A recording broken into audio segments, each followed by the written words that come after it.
Okay, welcome back to the second lecture of the series by Vladimir Dotsenko. Thank you.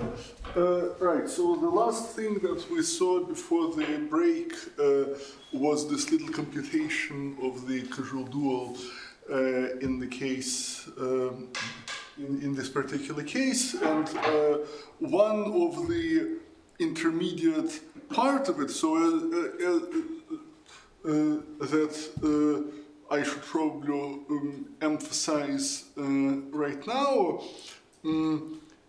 is that you see now with these relations written down, we have many, actually not just the degree grading, but we have several different gradings which are present. So we have the grading by non-negative integers if we say that the degree of each the degree that I mentioned already, the degree of each AI equal to AIK equal to m, the number of loops at I plus 2k, but also we have this extra grading by the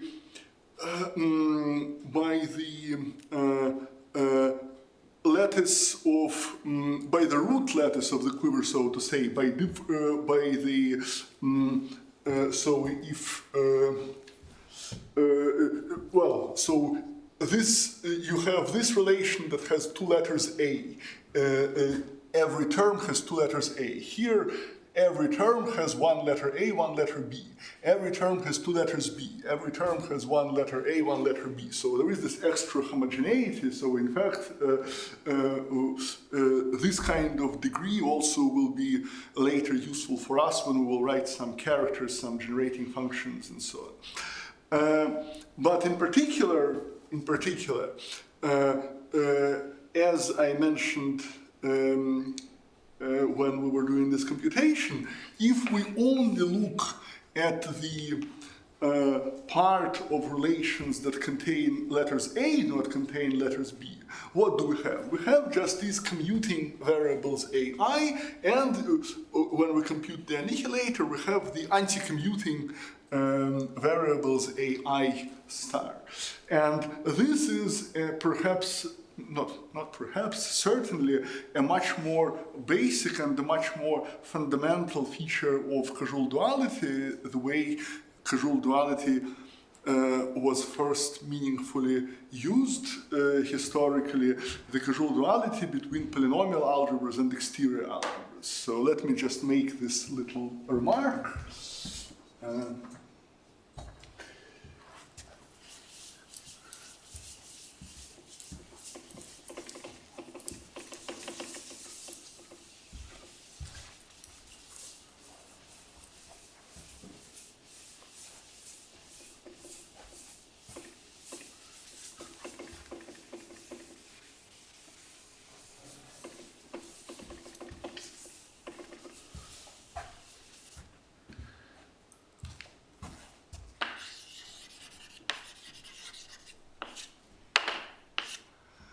So in the particular case,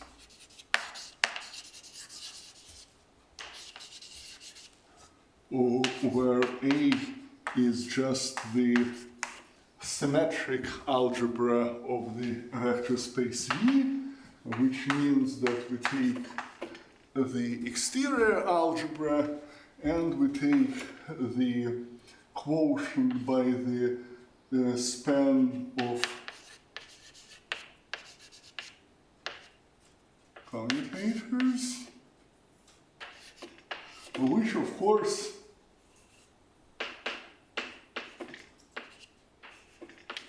we can identify with the exterior square of V inside V tensor V.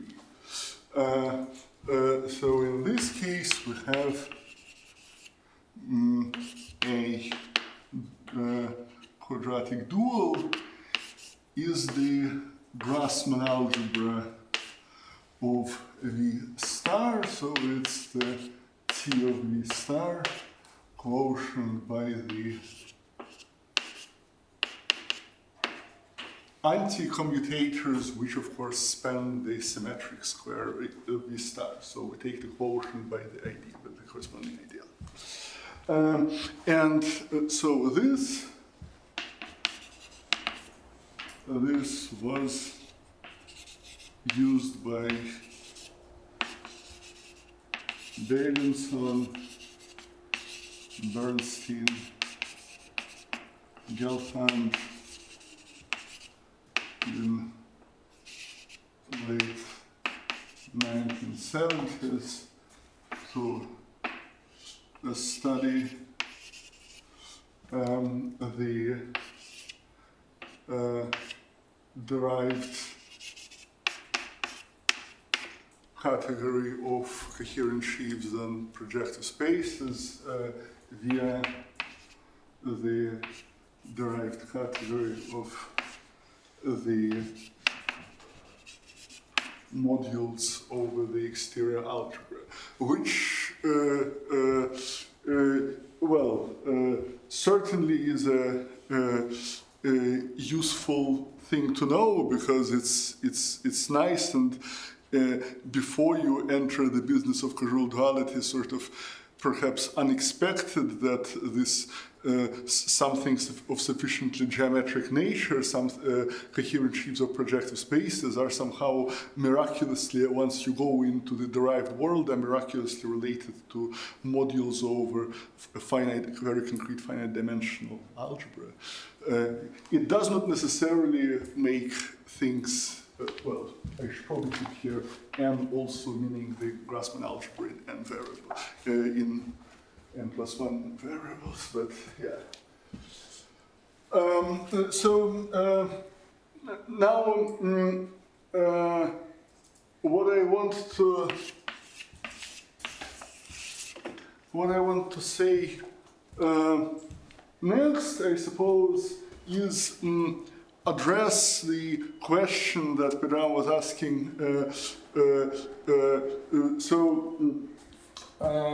So in principle, so quadratic duality gives information about Koszul duality and bar duality, bar-cobar duality.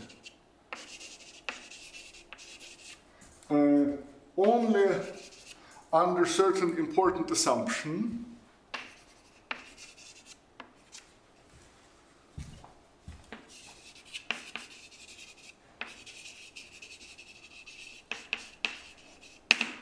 Namely that the algebra A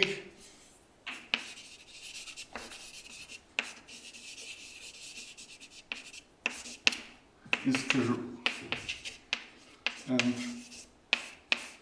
I am now going to explain. So my main goal for the second lecture is to explain several different definitions of the property of being Koszul and give you several different tools of how one could possibly check that property. Because somehow, as I said, the dualities that really interest us and really are useful for something and have conceptual meaning are the Koszul duality and the bar-cobar duality. This quadratic duality that replaces T of V modulo R by T of V star modulo the annihilator. It's some kind of cute little toy, but in general, for an arbitrary algebra, this construction wouldn't be terribly useful. And so somehow to understand a little bit, so my goal for now is to understand a little bit better what algebras this is actually useful for.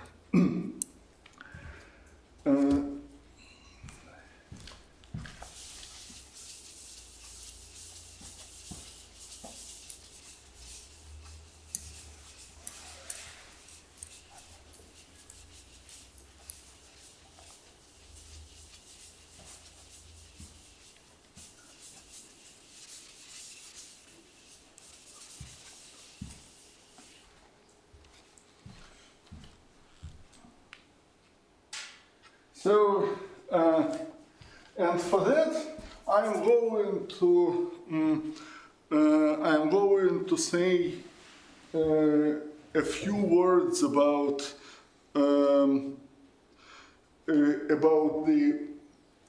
these two more interesting dualities, about the Koszul duality and the Bar-Khobar duality, and explain to you how quadratic duality fits into this picture. So Koszul duality concerns the studying the derived hom from the augmentation module to itself. And, well, while it will take us too far away to give all the necessary ingredients of what this means mathematically, because, I mean, I suppose if I had to teach you how to work with properly with derived categories, most of this mini course will be used for that. But somehow the general intuition that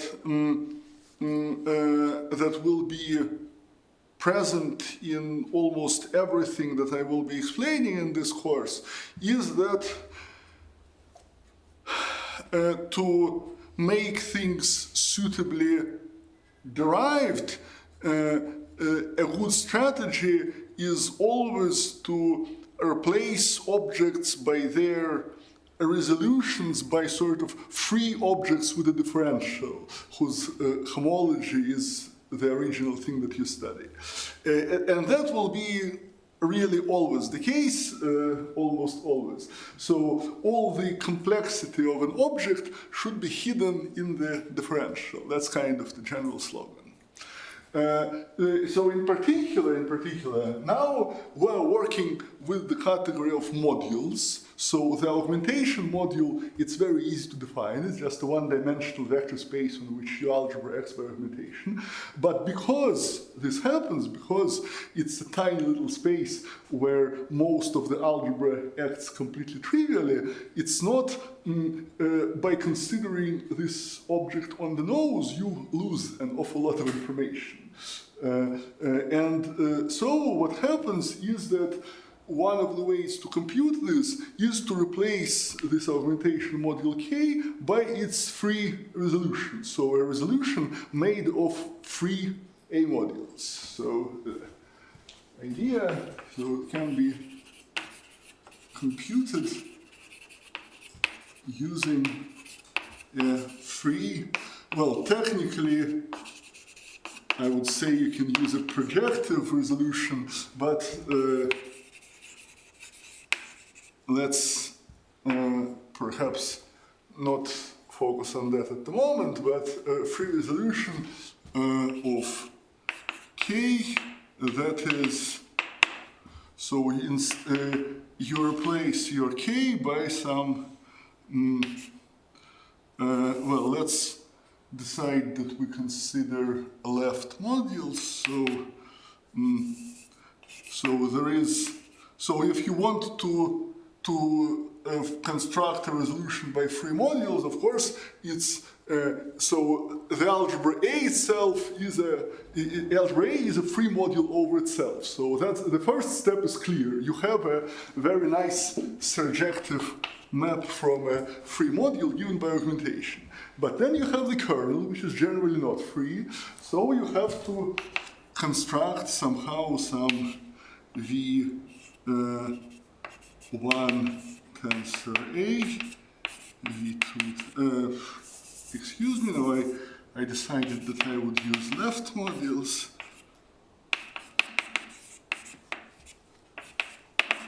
So here maybe I'll make a side remark.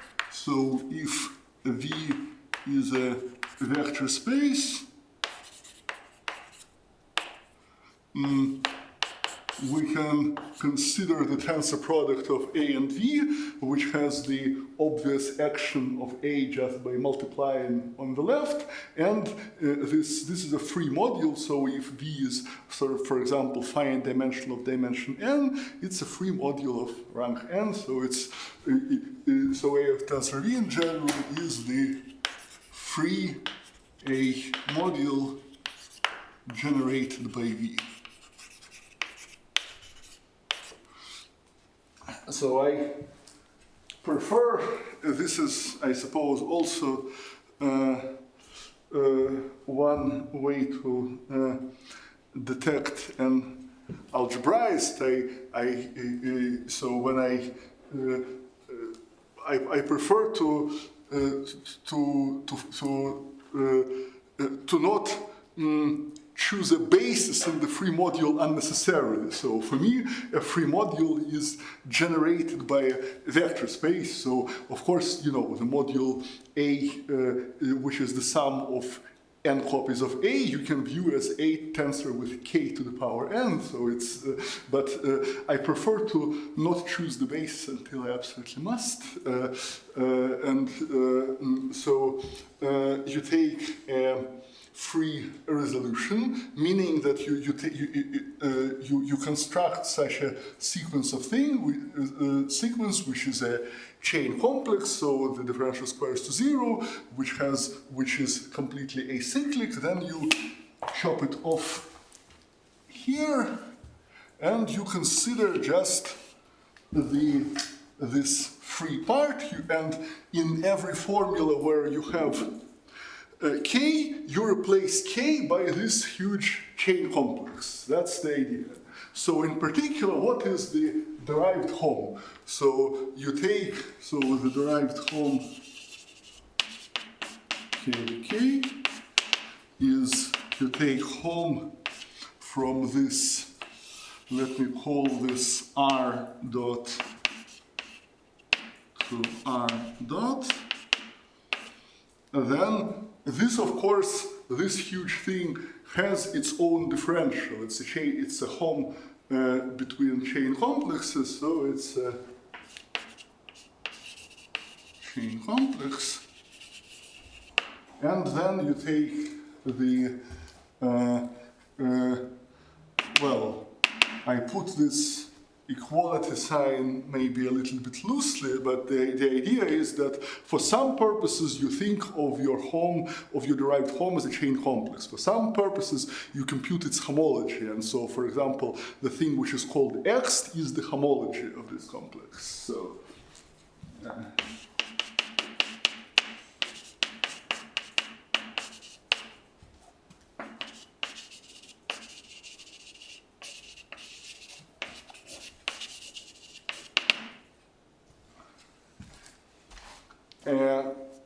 one thing which is more or less obvious from this definition is that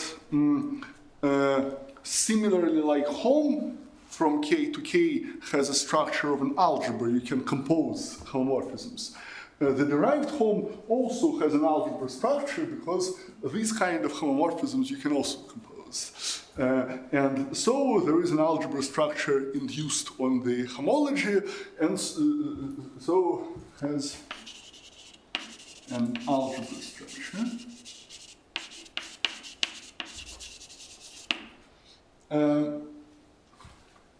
Now, one thing that I can mention to you right now, so this in general, a free resolution is not so easy to construct, but so if A is T of V modulo R, where R is inside V tensor 2, with the augmentation just taking the constant term, then it's very easy to understand what V1 is. So then V1 is just it's just V, because the augmentation kills all the tensors, V tensor n with n greater than or equal to 1, and as a left ideal, as a left ideal, it's generated just by V.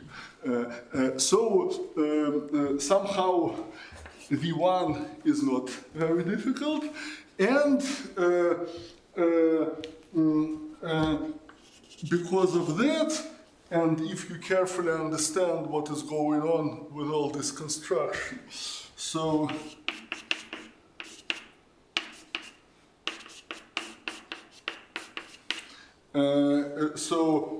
let me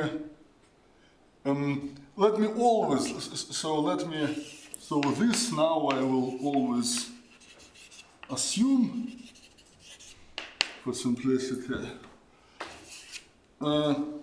So under this assumption, the x1 is always v star. That's also a rather straightforward calculation. And then somehow what you can do, you can consider, so the whole X is an algebra. You know what is x1, so you can start multiplying x1 by itself. Start using algebra structure to generate something from what you already know. And moreover, the subalgebra of X generated by x1 is precisely the quadratic dual. And now it's already something interesting, right? So now that completely ad hoc definition of the quadratic dual that I just gave you by playing with this pairing and so on, it appears in a much more meaningful way, I would say. So we consider the X algebra, which certainly has its conceptual meaning, and we consider the subalgebra generated by x1, and we get exactly the quadratic dual. So somehow now I can tell you the first definition of a Koszul algebra. So a Koszul algebra is an algebra for which X is generated by x1, so for which the X algebra just coincides with the quadratic dual. So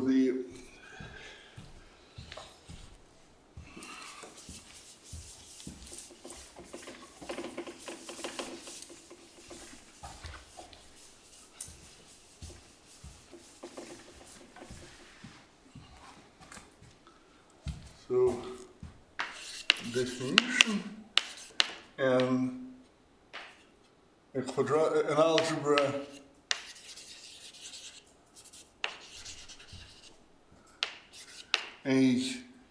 an augmented algebra A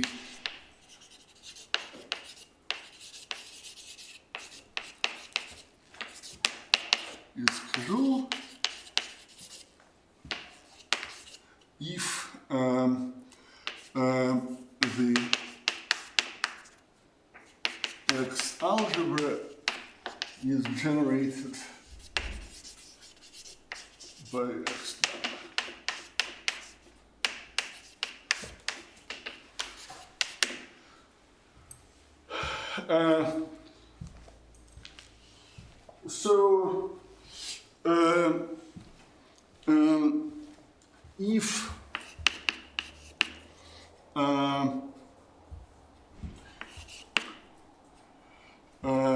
If A is of this form where with R homogeneous, not just you can have maybe quadratic, cubic, degree 4 relations. Just if you assume that all relations are homogeneous, then the fact that A's Koszul will automatically imply that A has to be with only quadratic relations. So in fact, relations of higher degrees will immediately create abstractions for Koszul's Koszul property. A Koszul algebra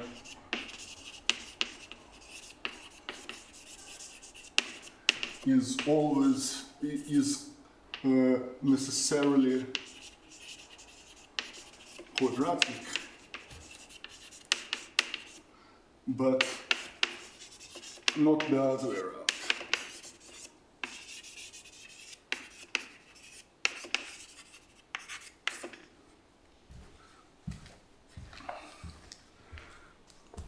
Let me give you a little digression, and which is a fun example. Let me give you an example of some sequence of quadratic algebras introduced by Fomin and Kirillov about 30 years ago, which are really mysterious, seemingly not Koszul, but a lot is not. There are many things which are not known about those things. So Fomin, Kirillov algebras Fkn. So here n is greater than or equal to 1. Such an algebra is generated by Xij, where I and j, I is less than j between 1 and n, and relations are as follows. Xij xkl is equal to xkl xij if all these indices are distinct. Ijkl consists of 4 elements. Then xaj xjk is equal to xjk xik plus xik xij for I less than j less than k between 1 and n, and a similar thing in the other direction. So it's not commutative, not supercommutative, just an associative algebra.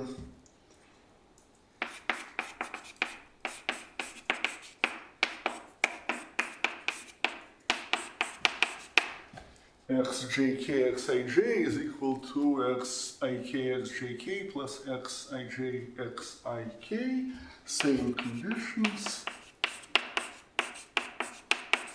And finally, all the squares are 0.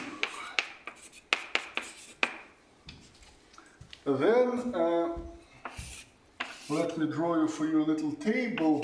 So I will draw the. So if you start, let me put dimension of an. So of course, if n is equal to 1, then there is no room to have any generators because there is this inequality. So your algebra is just a ground field. It's not very interesting.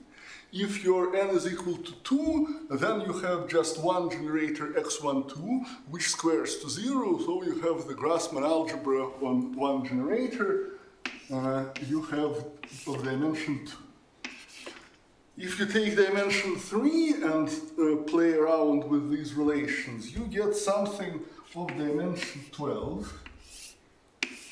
If you take dimension 4, it will be 576. Still sort of manageable by hand, but not so much.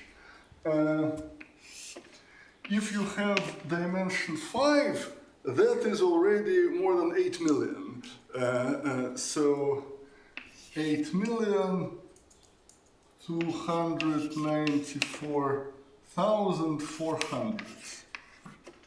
And it is conjectured that starting from n equal to 6, it's infinite dimensional, but no one knows how to prove it. So probably infinite dimensional for n greater than or equal to 6. That's an open question. Has been open for, yeah, I think for about 30 years already. And also, I think that starting from n equal to 3, these algebras are not Koszul, even though the relations are so nice and pretty quadratic relations. So, well, let me, to be on the safe side, let me put n greater or equal to 4. I don't quite remember. I need to check that it's. I think it's for 3. It's also not Koszul. But to be on the safe side, let me write something I'm completely certain about. So that's one example which shows that even, and you know, I mean, these relations, they are not that random. So somehow Fomin and Kirillov, they invented this algebra because they were dealing with some questions related to K-theory of Flag manifolds, so some really very natural questions about very natural geometric objects. So it's not a very random algebra, but yeah, nevertheless, it's completely mysterious. And in particular, even though we don't know what these algebras look like for large n, it's possible to prove nevertheless that they are not Koszul, even though we don't know what they look like. Right. Okay, so that was a little digression, but the important part here is that the quadratic dual algebra appears in the context of computing X as the subalgebra of X generated by X1. Okay, let me say a little bit about the. So we started 10 past. So I have about 10 minutes. 10-ish minutes. Okay, good. I know, it's mostly up to you. We'll just have a break between two of your lectures. So yeah, you can just have shorter lecture. Like the first one being shorter or the second being shorter. Okay. Whatever suits best to your line of thought. Yes. So let me say a few words about this bar-Kobar duality. So, in general, this bar construction that I mentioned earlier in the previous lecture, it's something that takes possibly a differential graded augmented algebra. So our main wish would be just take an augmented algebra, but in principle it could be also differential graded. The construction works in that generality, and it computes out of this a differential graded coalgebra. Well, to be completely honest, I should probably say that it's conilpotent. It's important if you start examining the categorical properties of the bar-Kobar adjunction, but for our purposes, this is a bit too technical, so just think about co-algebra. So you have the co-multiplication, which is co-associative. That's and well, there is also co-unit. Yeah, but that's it. And the way it works is as follows. So you start with your algebra. It's augmented. We have this augmentation that is going to the ground field. And as I mentioned to you in the previous lecture, the main purpose of the augmentation, in some sense, is to be able to split out the unit in a reasonable way. So in a way which is compatible with the module structure, not just the vector space structure. Of course, as vector space, you can always find a complement, but if you want it to be compatible with the module structure, you need something else.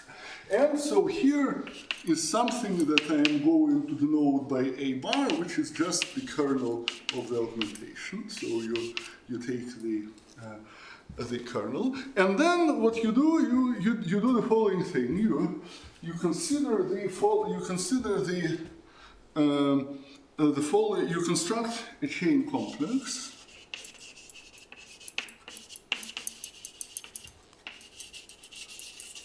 That we will denote B of A, and it will be the following. So you take the you will take the kernel of the augmentation,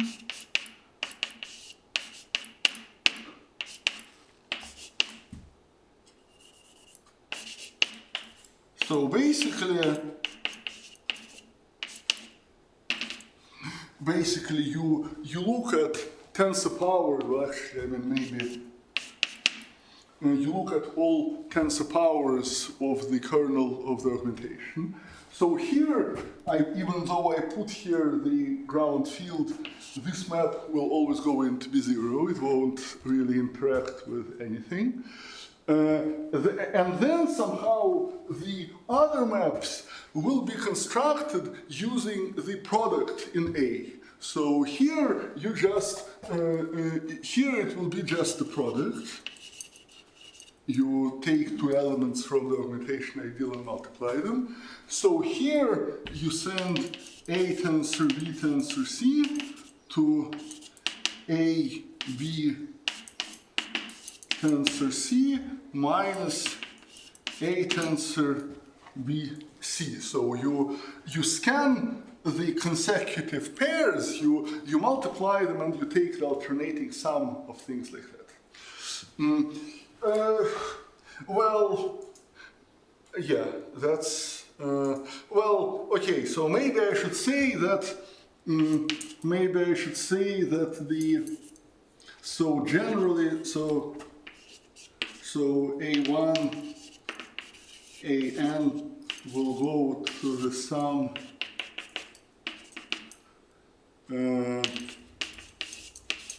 AI plus 1 with, so it will be alternating sum of multiplying the neighbors. And to be completely honest, the alternating, yeah,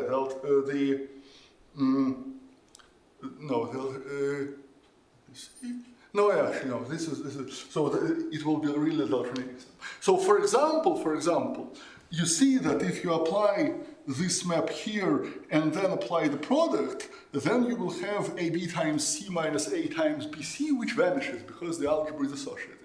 And similarly, it will always be the case, so it will really be a chain complex. If you apply it 2 times this map, then you get 0. So you will have a differential that squares to 0. So differential that is squares to 0 because A was associative. And just a small remark, if we started from a differential graded algebra, then we will just need to do a little bit extra, so we will need also to to take the sum of the alternating sum of all ways of applying differential at all the different places. So if A is a differential graded algebra, also add the sum of plus minus d of AI. So apply differential in all those places. And then the total differential will also square to 0 because the fact that the total differential squares to 0 will reflect both the associativity and the compatibility of the differential with the product. So it will be all packed in one thing. Okay, so now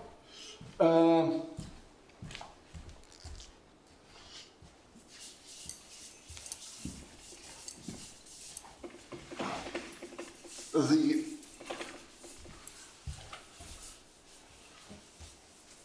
remarkable feature of this story is that, so observation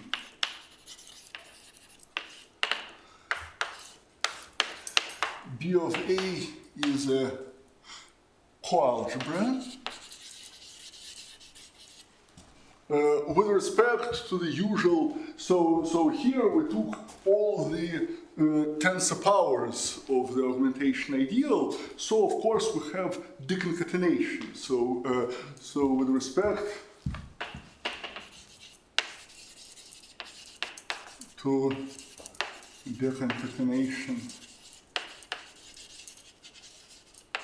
of tensors, so delta of A1, AN is equal to the sum A1, AK tensor AK plus 1 AN. So this goes, so it goes from B of A to B of A tensor B of A.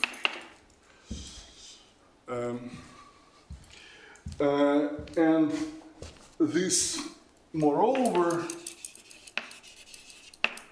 delta is compatible with this differential, so let me call it dB.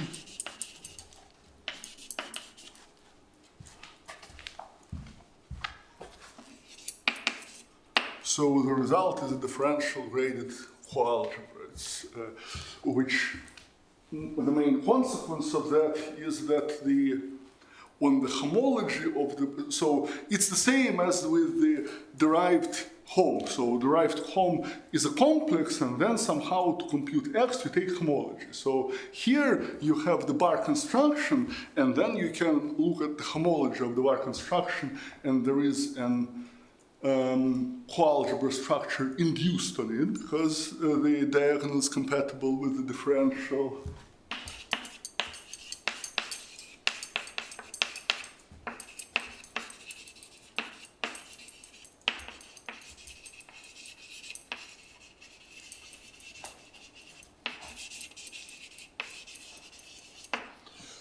So then if we dualize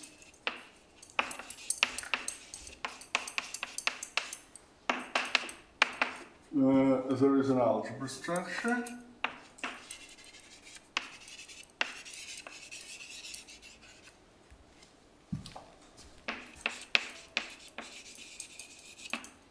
And this algebra is nothing but the X.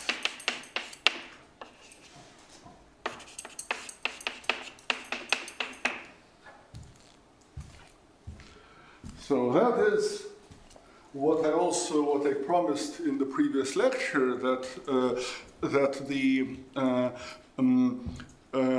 bar cobar duality and Koszul duality, they are always meaningfully related. It doesn't matter if the algebra is quadratic and so on. So this result is always true. But then somehow, this means that the quadratic duality will tell us something about the bar homology if the algebra is Koszul.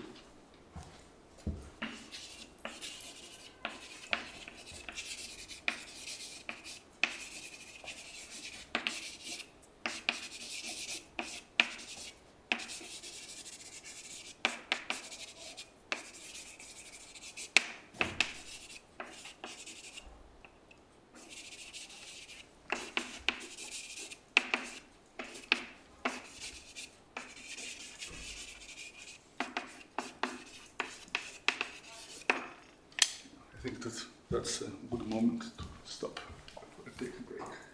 Okay.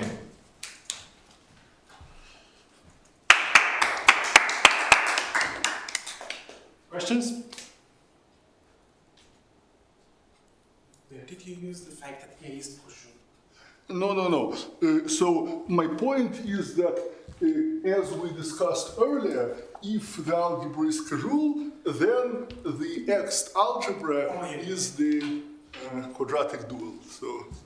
So since here we're always related to X, then